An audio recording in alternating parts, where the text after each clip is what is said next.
Our senior White House correspondent, Jake Tapper, joins us now from Oslo, and our chief Washington correspondent, George Stephanopoulos, is here in New York. Jake, this was a fine line that he had to walk in this speech because of this juxtaposition of expanding the war in Afghanistan and getting the Peace Prize. I'm curious how they approached this speech.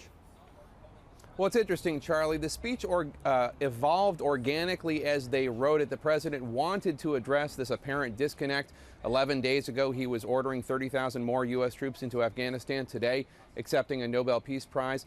And eventually, all the coherent thoughts he wanted to put into the speech became something of a doctrine, an Obama doctrine, if you will. What about human rights, he would say, as he worked on the speech? What about the idea of a just war? Essentially, it became a coherent whole. The idea that there can be a just war, but the peace looks in a particular way. That is, that the U.S. would be held to a higher standard than its enemies. 2, that we will engage with our adversaries, such as Iran, North Korea. 3, that we will need to support human rights and economic injustice, because if not, those will become conflicts eventually. And 4th, that we need to engage in tough diplomacy, and in that there is a subtle message to China and Russia that we need to actually impose tougher sanctions on Iran and North Korea. The Obama doctrine, if you will, Charlie. All right, Jake Tapper in Oslo. Thanks. George Stephanopoulos.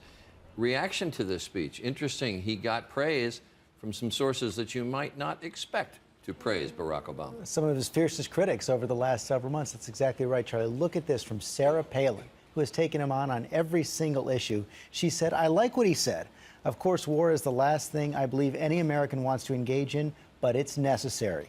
Newt Gingrich, former Speaker of the House, "I think having a liberal president who goes to Oslo on behalf of a peace prize and reminds the committee that they would not be free, they wouldn't be able to have a peace prize without having force.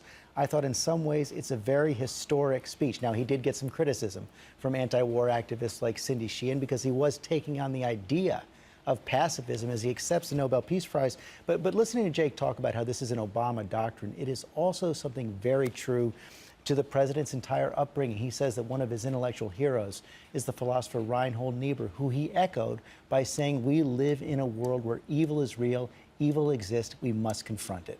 All right, George Stephanopoulos, thanks to you.